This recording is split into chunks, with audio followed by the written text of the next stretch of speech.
श्री शिवाय नमस्तुभ्यम।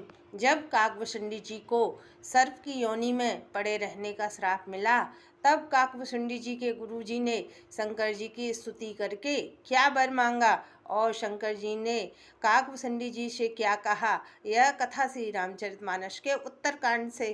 पिछले वीडियो में हमने आपको काकभुशुंडी जी का हृदय गुरु जी की कौन सी बात सुनकर जल उठा और किसने काकभुशुंडी जी को सर्प की योनि में पड़े रहने का श्राप दिया, यह कथा सुनाई।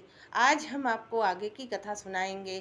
शंकर जी कहते हैं, हे पार्वती, जब मैंने काकभुशुंडी जी को सर्प की योनि में पड़े रहने का श्राप दे दिया, तब काकभुशुंडी जी के गुरुजी दुखी हुए और भयंकर दंड का विचार कर वह मेरी स्तुति करने लगे। तब मैं उन ब्राह्मण की स्तुति से प्रसन्न हुआ और उसी समय मंदिर में आकाशवाणी हुई, हे ब्राह्मण श्रेष्ठ, वर मांगो। तब उन ब्राह्मण ने कहा, हे प्रभु, यदि आप मुझ पर प्रसन्न हैं और हे नाथ, यदि आपका इस दीन पर स्नेह है तो फिर पहले अपने चरणों की भक्ति देकर फिर दूसरा वर दीजिए। हे प्रभु, यह अज्ञानी जीव निरंतर आपकी माया के बस में होकर भूला फिरता है। हे कृपा के समुद्र भगवान, उस पर क्रोध न कीजिए।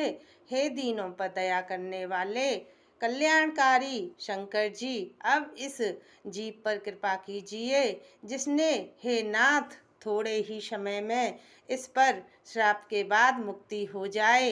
हे शंकर जी, अब वही कीजिए जिससे इसका परम कल्याण हो। दूसरों के हित से सनी हुई ब्राह्मण की वाणी सुनकर फिर आकाशवाणी हुई, ऐसा ही हो। जिसने भयानक पाप किया है, मैंने भी उसको क्रोध करके श्राप दिया है, तो भी तुम्हारी साधुता देखकर मैं इस पर विशेष कृपा करूँगा।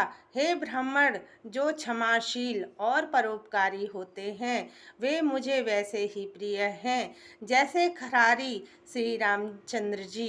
हे ब्राह्मण, मेरा श्राप व्यर्थ नहीं जाएगा, ये 1000 जन्म अवश्य पावेगा, परंतु जन्म में और मरने में जो दुख होता है उसको यह दुख जरा भी नहीं व्यापेगा और किसी भी जन्म में इसका ज्ञान नहीं मिटेगा। हे ब्राह्मण, मेरा सत्य वचन सुन। प्रथम तो तेरा जन्म श्री राम जी की पुरी में हुआ है, फिर तूने मेरी सेवा में मन लगाया। पुरी के